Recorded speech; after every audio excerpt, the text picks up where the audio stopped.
In Zora Hurston's novel, Their Eyes Were Watching God, she uses hints of figurative language, poetic diction, and unique syntax to reflect on her journey of self realization. The theme of this story, Their Eyes Were Watching God, is true self realization comes only when one listens to one's own voice.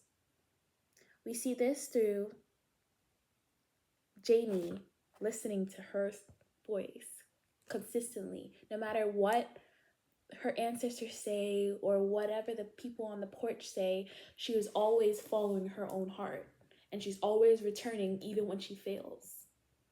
And that is a big part in this novel. It makes the novel what it is. It makes her who she is because she's willing to follow her mind no matter the amount of death she's gone through, no matter how unprepared she feels for life. She is able to pick her head up and continue because she is her own person. Hi, my name is Michelle Fisher, and today I will be doing my book talk project on Zora Neale Hurston's Their Eyes Were Watching God. I will pick 5 passages that connect to my thesis, and I will read my thesis after. Yeah. So let's get started. Chapter 1 is my first passage. Ships at a distance have every man's wish on board. For some, they come in with the tide. For others, they sail forever on the horizon. Never out of sight, never landing until the watcher turns his eyes away in resignation. His dreams mocked to death by time. That is the life of men. Now, women forget all those things they don't want to remember, and remember everything they want to forget. The dream is the truth. Then they act and do things accordingly. So the beginning of this was a woman, and she had come back from burying the dead. Not the dead of the sick and ailing with friends at the pillow and the feet. She had come back from Sodden and the bloated, the sudden dead. Their eyes flew wide open in judgment. The people all saw her coming because it was sundown. The sun was gone, but he had left his footprints in the sky. It was a time for sitting on porches beside the road. It was a time to hear things and talk. These sitters had been tongueless, airless, eyeless conveniences all day long. Mules and other brutes had occupied their skins, but now the sun and the boss men were gone, so the skins felt powerful and human. They became lords of sounds and lesser things. They passed nations through their mouths. They sat in judgment. Seeing the woman as she was made, then remember the envy they had stored up from other times. So they chewed up the back part of their minds and swallowed with relish. They made burning statements with questions and killing tools out of laughs. It was mass cruelty, and mood came come alive. Words walking without masters, walking all together like harmony in a song. In the opening of Their Eyes Were Watching God, Zora Neale Hurston sets the tone for Janie's journey of self-realization by blending powerful figurative language, poetic diction, and a unique flowing syntax. The image of ships carrying men, which is the first line of my first passage, describes the arriving of some and some who are forever stuck on the horizon. This passage also speaks on how many people, especially men, wait for life to happen to them, meaning they're not prepared and they usually can't mess up.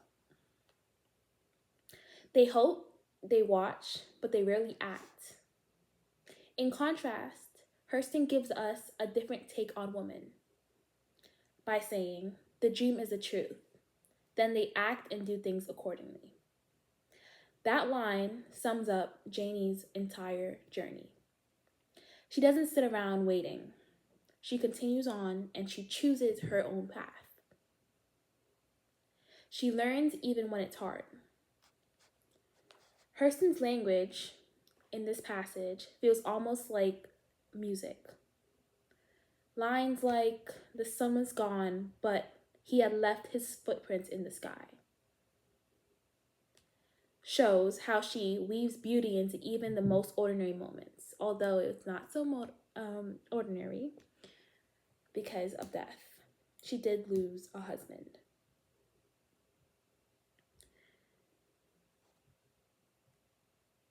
Nature is alive and is emotionally tied to Janie's inner world. She also uses a kind of poetic diction, which turns a story into more than just a life. It becomes a vision and a mood and a feeling. We see the world not just through Janie's eyes, but through her soul. We are Janie, essentially. We see everything that she wants to do and how she wants to act. I also noticed that Hurston plays with the structure of her sentences, a way that mimics real speech that rhymes of Southern Black storytelling. The list, tongueless, earless, eyeless conveniences, paints a vivid picture of people who've been silenced all day by work and expectation. But once the sun sets, they come alive, ready to speak and judge.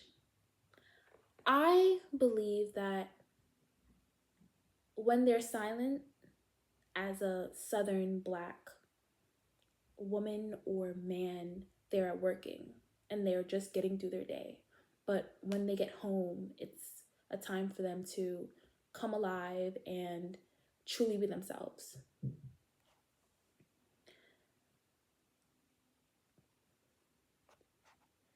The rhythm and repetition reflect a kind of oral history, and it shows that their voice matters.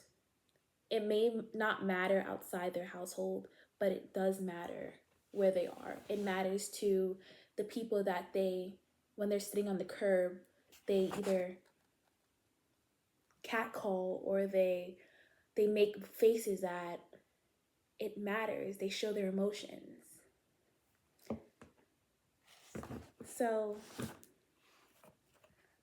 passage 2.